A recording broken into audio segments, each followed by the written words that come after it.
Good morning everyone. बहुत सारे लोग हैं जो कि पेज और चैनल पर मेरे वीडियोस देख रहे हैं और वो कहीं ना कहीं यकीन कर रहे हैं कि जो चीज़ें मैं आप लोगों के साथ शेयर कर रही हूँ वो वर्क कर रही हैं। उसमें सबसे पहली चीज़ है केमिकल को उठाकर अपने गार्डन से फेंक दीजिए। उसके बाद मिट्टी को अच्छा करना शुरू कर दीजिए, मिट्टी को जीवित करना शुरू कर दीजिए। जीवित का सिंपल सा एक कॉन्सेप्ट है, जितना ज़्यादा वेस्ट आप मैनेज करेंगे अपना ऑर्गेनिक वेस्ट, मतलब जिसको जो डिकम्पोज्ड हो जाता है, धीरे धीरे करके मिट्टी में जीवन लाएंगे, हर तरीके का जीवन, बैक्टीरिया, फंगस, वायरस अच्छे वाले, तो आपकी मिट्टी जीवित हो जाएगी। और उसके बाद बहुत सारे मिरेकल्स होंगे, जैसे कि सबसे बड़ी चीज़ तो जो गार्डन में आपके फूल नहीं होंगे वो भी आते चले जाएंगे, क्योंकि जब हम केमिकल यूज़ नहीं करते हैं तो बहुत सारे पॉलिनेटर्स आते हैं, तो क्रॉस पॉलिनेशन होता है और नई नई वैरायटीज़ अपने आप ही आपके गार्डन में आने लगती हैं। अब मैं देखिए एक चीज़ आप लोगों के साथ अगेन शेयर करती हूँ। मैं बहुत टाइम से आप लोगों से कह रही हूँ कि बीज से और कटिंग से पौधे तैयार करिए, बहुत आसानी से हो जाते हैं अगर आप सही समय पर करते हैं। और ऐसा नहीं है कि बीज से उगे हुए पौधे में फल लेट आते हैं या फूल लेट आते हैं। ये मैं आपको दिखा रही हूँ अगेन, ये मेरा हार श्रृंगार का पौधा है जिसे हम पारिजात भी कहते हैं। एनर्जीज़ और मेडिसिनल वैल्यूज़ के बारे में कई बार आपको बता चुकी हूँ। अब मैं आपको एक चीज़ दिखा रही हूँ, ये आपको छोटी सी एक ये याद होगी जिसमें मैंने इसका 2 बीज लगाए थे और दोनों ही जर्मिनेट हो गए थे। ये पौधा अभी छोटा रह गया है क्योंकि एक बड़ा हो गया है। और ये देखिए इस पौधे पे आप ऊपर देखिएगा बड बननी शुरू हो गई हैं, यानी इसमें एक आध दिन में ही फ्लावरिंग हो जाएगी। और ये तो 1 साल का पौधा भी नहीं है। जो लास्ट में मैं इसका डेट शेयर करूँगी, मुझे एग्जैक्टली याद नहीं है कि मैंने किस डेट को लगाया था, बट हाँ ये पक्की बात है कि इसी साल में आप लोगों के साथ जब सीड सोइंग किया था तो मैंने शेयर किया था जब इसके हार्वेस्ट हुए थे सीड। तो डेट मैं मेंशन ज़रूर करूँगी, कमेंट बॉक्स में देखिएगा कितनी जल्दी इसमें फ्लावरिंग होगी। और किसी ने मुझे कमेंट बॉक्स में लिखा भी था कि मैम मेरे तो 1 साल के पौधे पर ही सीड से लगाया था, उसमें फ्लावरिंग स्टार्ट हो गई है। तो ये है जीवित मिट्टी का कमाल, क्योंकि जब आपकी मिट्टी अच्छी होती है ना तो मिट्टी में जितने भी रहने वाले जीव हैं वो सारी चीज़ें पौधे को उपलब्ध करवा देते हैं जिसकी पौधे को ज़रूरत होती है। पुराने जुड़े हुए लोग इस बात को समझ गए हैं, नए जो जुड़ रहे हैं वो एक बार यकीन करके देखिएगा। ये मैं आपको 100% गारंटी दे रही हूँ कि आप छोटे से छोटे पॉट में भी बहुत अच्छे से फ्लावरिंग ले सकते हैं। जैसे कि मैं अक्सर आप लोगों को दिखाती रहती हूँ, मेरे यहाँ छोटे से कप में, छोटी सी पॉलीथिन में पौधे लगे हुए रहते हैं और बहुत अच्छे से फ्लावरिंग कर रहे होते हैं, हेल्थ वाइज अच्छे रहते हैं। हाँ, समय समय पर कुछ कीट पतंगे आते रहते हैं, मौसम जब चेंज होता है तो उनका मैं ध्यान रखती हूँ।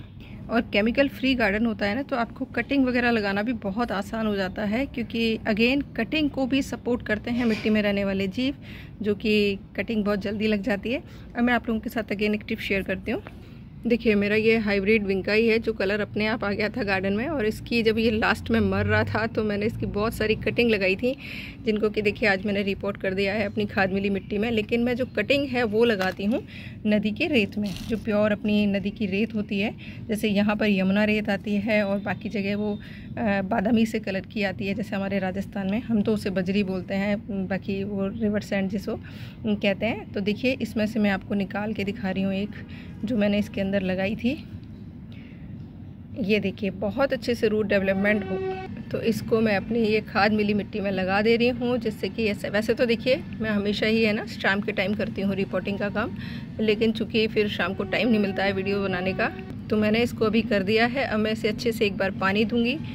4 से 5 दिन मैं रखूँगी पेड़ों की छाँव में, जहाँ इसे धूप बिल्कुल भी ना मिले, बट हाँ फ्रेश एयर ज़रूर मिले, और बस ये सेट हो जाएंगी। और ये पौधा हाइब्रिड का जो है इस वैरायटी का मेरे पास अगेन सेव हो गया है। वैसे मैं आपको पता है बीज बना लेती हूँ। बीज कैसे बनते हैं, जब आपके यहाँ पॉलिनेटर्स आएंगे, जब आप केमिकल यूज़ नहीं करेंगे, तो हर तरीके का पॉलिनेटर आपके यहाँ आएगा, जिसमें होंगी मधुमक्खियाँ, तितलियाँ, भंवरे, मौत, हर तरीके का जीव जो कि पॉलिनेशन में काम करता है।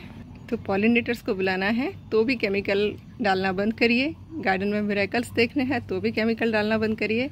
और यकीन मानिए जब आपकी मिट्टी जीवित हो जाएगी ना, तो आपके गार्डन का ऑरा जो है बहुत ही ज़्यादा पॉजिटिव हो जाएगा, क्योंकि हर चीज़ पॉजिटिव होगी। और एक चीज़ ऐड करना चाहूँगी, केमिकल की एनर्जी नेगेटिव होती है, तो आप जितना ज़्यादा केमिकल डालेंगे उतना ही आपकी मिट्टी में नेगेटिविटी आती जाएगी। भले ही आप फूल ले लेंगे, देखिए मैं ये नहीं कह रही कि केमिकल डालने से फूल नहीं होता है या फसल नहीं होती है, लेकिन जब मिट्टी में जीवन ही मार दिया आपने सारा, तो उस फल और फूल में क्या ही टेस्ट होगा।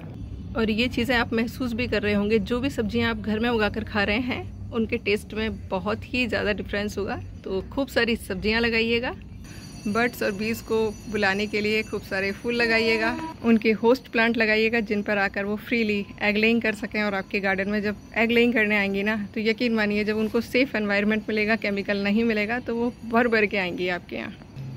और मैं आज शाम को जो भी मुझे सीड्स लगाने थे, मैं मना कर रही थी आप लोगों से, बट देखिए मन नहीं मान रहा है, कैसे भी मैनेज करूँगी एक ही पॉट में 10-10 पौधे लगाकर। तो मैं बीज लगाऊंगी, शाम को शेयर कर दूँगी क्या क्या लगा रही हूँ। और कुछ ढीठ लोगों की वजह से मेरे बहुत सारे बीज जो है भीग गए हैं।